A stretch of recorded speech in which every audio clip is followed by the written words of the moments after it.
మన భక్తులందరికీ తెలిసేలాగా మన గుడి యొక్క విశేషాలు చెప్పురా. శ్రీమన్నారాయణ. సన్నూరు నిలయం దేవం కరుణారససాగరం పద్మావతి ముఖాబ్జార్గం శ్రీనివాసమహం భజే. హాయ్ ఫ్రెండ్స్, అందరూ ఎలా ఉన్నారు ఫ్రెండ్స్? ఈరోజు మీ ముందుకు మంచి వీడియోతో వస్తున్నాను. కొన్ని వందల సంవత్సరాల చరిత్ర ఉన్న పురాతనమైన దేవస్థానానికి వచ్చాము. మనం ఉన్న లొకేషన్ వచ్చేసి అత్యంత పురాతనమైన ప్రాంతం ఇది. ఇక్కడ వెంకటేశ్వర స్వామి దేవస్థానం ఉంది. ఈ దేవస్థానము కాకతీయుల కాలం నుంచి ఉన్న దేవస్థానం. అత్యంత పురాతనమైన దేవస్థానాలు, అత్యంత పురాతనమైన విషయాలు మన తెలంగాణలో ఎక్కడెక్కడ ఉన్నాయి వెలికి తీద్దామనే ఉద్దేశంతోనే మన యూట్యూబ్ ఛానల్ ట్రావెల్ మొదలుపెట్టింది. సో ఫ్రెండ్స్, ప్రతి ఒక్కరు ఈ వీడియోని చూడండి, చాలా ఎక్సలెంట్గా ఉంటుంది. ఫ్రెండ్స్, మనం తెలుసుకోవాల్సింది ఈ గుడి విషయాలు. ముఖ్యంగా ఈ ఊరిని దత్తాత్రేయ గారు ఇప్పుడు గవర్నర్గా ఉన్నారు హర్యానాలో. వారు ఈ గుడిని డెవలప్మెంట్కి కూడా చాలా సహాయపడ్డారు. ఈ గుడి అత్యంత పురాతనమైన గుడి. ఈ మధ్య కాలంలో ఈ గుడి యాజమాన్యం ఇక్కడ చుట్టుపక్కల విలేజ్ ప్రాంత ప్రజలందరూ కలిసి గుడిని బాగా అభివృద్ధి చేశారు. చూడండి, మీకు కనిపిస్తున్న గోపురాలు, అలాగే ఆ మండపము, ఇక్కడ కళ్యాణ మండపము, గుడి లోపల కూడా చాలా అత్యంతమైన ఆర్కిటెక్చర్తో నిర్మించారు కొత్తగా. ఆ విధానం ఎలా ఉంది, గర్భగుడిని ఎటువంటిగా కదల్చకుండా గుడిని పునర్నిర్మించారు చాలా అద్భుతంగా. ఆ విశేషాలన్నీ మనం తెలుసుకుందాం ఫ్రెండ్స్ ఈ వ్లాగ్లో. ఫ్రెండ్స్, గుడి ప్రాంగణం గమనించండి. గర్భగుడి ద్వారం ఎంత అద్భుతంగా ఉందో, గుడి గోపురం కూడా చాలా అద్భుతంగా డిజైన్ చేశారు ఫ్రెండ్స్. దేవాలయం కూడా చాలా మినిమం ఒక 4 లేదా 5 ఎకరాల పైన విస్తీర్ణంతోనే ఉంది దేవాలయ ప్రాంగణం. ఫ్యామిలీతో వచ్చినప్పుడు ఇక్కడ గడపడానికి కూడా విశాలమైన ప్రాంగణం, చాలా అద్భుతమైన ప్రాంగణంతో ఉంది మన సన్నూరులోని వెంకటేశ్వర స్వామి మందిరం. ఇప్పుడు మనం గర్భగుడిలో దేవస్థాన ప్రాంగణం ఎలా ఉందో మనం గుడి లోపలికి వెళ్ళి చూద్దాము. ఈ వీడియో చూడండి ఫ్రెండ్స్ చివరి వరకు, చాలా మీకు మంచి ఇంట్రెస్టింగ్ బ్లాగ్గా ఉంటుంది. మనం దర్వాజాను గమనిస్తే ముఖద్వారం లోపలికి వెళ్ళేటప్పుడు ద్వారపాలకులు చూడండి ఎంత అద్భుతంగా ఉన్నారో. అయ్యప్ప స్వాములు దర్శనం చేసుకొని ఇప్పుడే బయటకు వస్తున్నారు. చాలా న్యాచురల్ ఆర్గానిక్గా ఉంది వాతావరణం. చూడండి ఫ్రెండ్స్, ఎంత బ్యూటిఫుల్ డిజైన్తో ప్యూర్ టేక్తో డిజైన్ చేశారు. గుడి ప్రాంగణం చూడండి ఫ్రెండ్స్, మండపం ఎలా ఉందో, భారీ ఎత్తుతో ఉన్న పిల్లర్లతోని మన తిరుపతిలో ఉన్న విధంగా డెవలప్మెంట్ జరుగుతున్నాయి. ఇంకా డెవలప్మెంట్ పనులు జరుగుతున్నాయి. భక్తులు ఇట్లా మొక్కులు చెల్లించుకుంటారు. ఫ్రెండ్స్, ఇక్కడ కూర్చోవడానికి వచ్చిన భక్తులు సేద తీరడానికి గర్భగుడి ప్రాంగణం బయట మన తిరుపతిలో లాగా మండపాలు ఉన్నాయి, చాలా అత్యంత విశాలమైన పిల్లర్లతో. అలాగే చూడండి గుడి ప్రాంగణం లోపల హనుమంతుని విగ్రహం.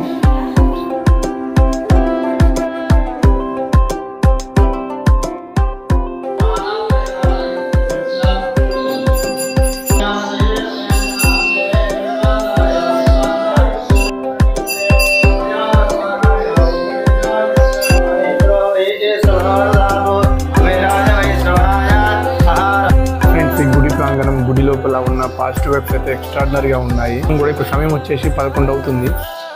భక్తులు కూడా మనం శనివారం వచ్చాము దేవస్థానానికి. చాలా అద్భుతంగా ఉంది ఫ్రెండ్స్ ఇక్కడ నేచర్. అలాగే ఇక్కడ హోమాలు చేయించుకోవాలనుకునే వారికి ఇక్కడ హోమాలు కూడా ఉన్నాయి. స్వామివారికి సంబంధించినవి ప్రతి ఒక్కటి చాలా అద్భుతంగా చేస్తున్నారు. పూజా విధానం కానీ, స్వామివారి మూల విరాట్ గారి రూపం అయితే ఎక్స్ట్రాడినరీగా ఉంటుంది. మూల విరాట్ను చూడడానికి కన్నుల పండుగ ఉంటుంది.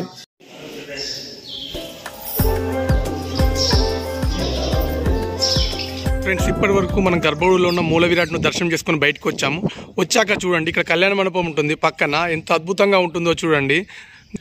మనం ప్రహరీ వాతావరణం చూసినట్టయితే మంచి దేవతామూర్తుల విగ్రహాలు పెట్టి చాలా అద్భుతంగా డిజైన్ చేశారు. ఇప్పుడు మనం కళ్యాణ మండపం లోపలికి వెళ్తున్నాం చూడండి. ఫ్రెండ్స్, మనం గమనించినట్లయితే అద్భుతమైన సీనరీ వాతావరణంతో ఉన్నది. చూడండి లొకేషన్స్ ఎంత బాగున్నాయో. గుడి ప్రాంగణం లోపల పిల్లర్ చూడండి ఎంత న్యాచురల్గా ఉందో. భక్తులకు మనం ఇప్పుడు లోపలికి వెళ్తున్నాము. కళ్యాణ మండపంకి ఏం మార్వలేదు, అత్యంత అద్భుతంగా ఉంది. చూడండి ఫ్రెండ్స్ ఎంత అద్భుతంగా ఉందో కళ్యాణ మండపం. 1000 ఏళ్ల క్రితం చరిత్ర ఉన్న దేవస్థానం ఇది.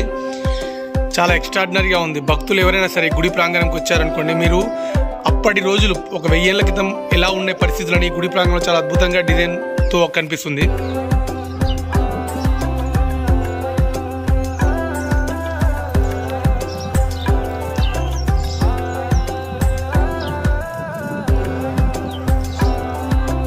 శ్రీనివాసమహం భజే. కలియుగంలో కూడా భక్తుల కోరికలు తీర్చడానికి తిరుమలలో వేయించేసినట్టు ఒక శ్రీనివాసుడు మళ్ళీ తనంతదానిగా స్వయం వ్యక్తంగా వచ్చినటువంటి క్షేత్రం ఈ సన్నూరు స్వయం వ్యక్త శ్రీ వెంకటేశ్వర స్వామి దివ్యక్షేత్రం. ఇక్కడ స్వామి కేవలం ఏమిటి అంటే భక్తులు కష్టం ఉన్నాడని చెప్పేసి తెలుసుకొని తనంత తానుగా వచ్చిన క్షేత్రం కాబట్టి ఇది చాలా పవర్ఫుల్ క్షేత్రం. ఇక్కడ విశేషం ఏమిటయ్యా అంటే భక్తులు తమ కోరికలు చెప్పుకోవాల్సిన అవసరం లేదు. మనం ఒకసారి దర్శనం చేసుకున్నామంటే మన కష్టసుఖాలు మొత్తం కూడా స్వామి చూసుకుంటాడని చెప్పేసి ఇక్కడ క్షేత్ర మహత్యం.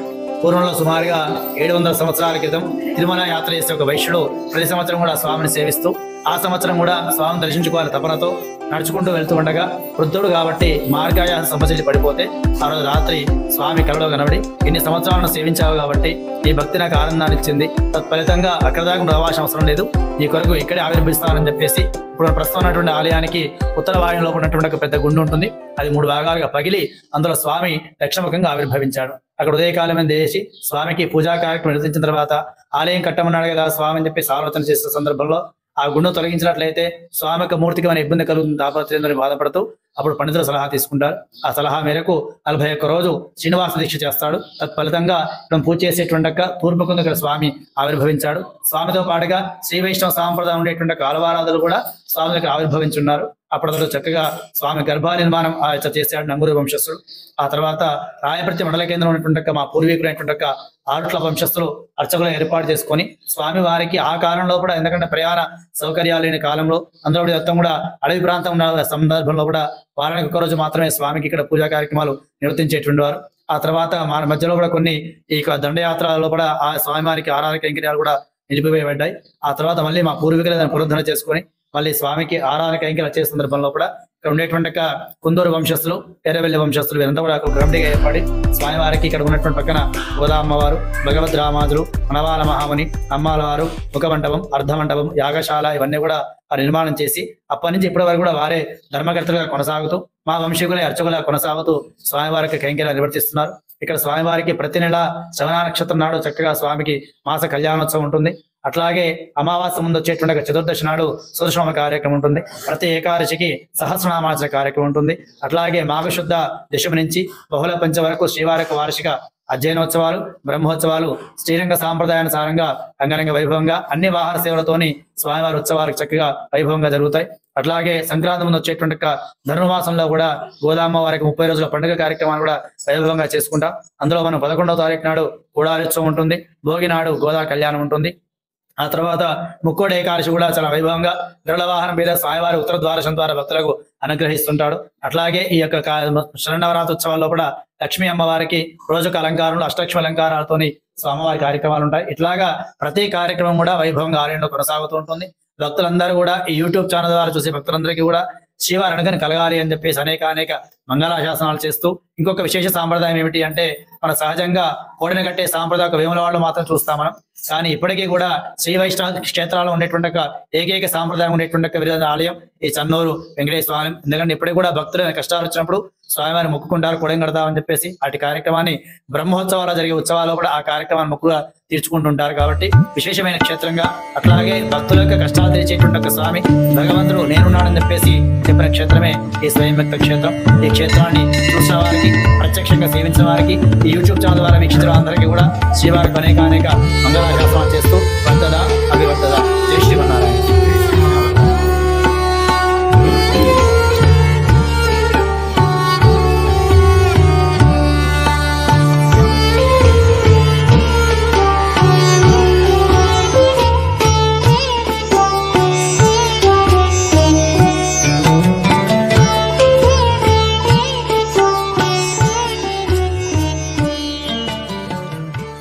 ఒక్కసారి మీరు గమనించండి గుడి ప్రాంగణం ఎలా ఉందో. ఇదంతా దేవుని మాన్యం భూమే. ఈ దేవుడికి ఆడ అద్భుతమైన ఇంకో దేవాలయం ఉంది చూడండి. ఇక్కడ శివాలయం ఉంది గమనించండి. కాకతీయుల కాలం నాటి శివాలయము ఇది. బారిగేట్లు ఉన్నాయి గమనించారా. ఇదంతా ఈ సన్నూరు వెంకటస్వామి భూమే, ఇది దేవుని భూమి. ఇక్కడ వ్యవసాయ భూములు కూడా ఉన్నాయి దేవుని మాన్యం. చాలా అంటే చాలా ఫ్యూచర్లో మాత్రం ఈ గుడి మీద డెవలప్మెంట్కి అయితే కావాల్సినంత భూమి ఉంది.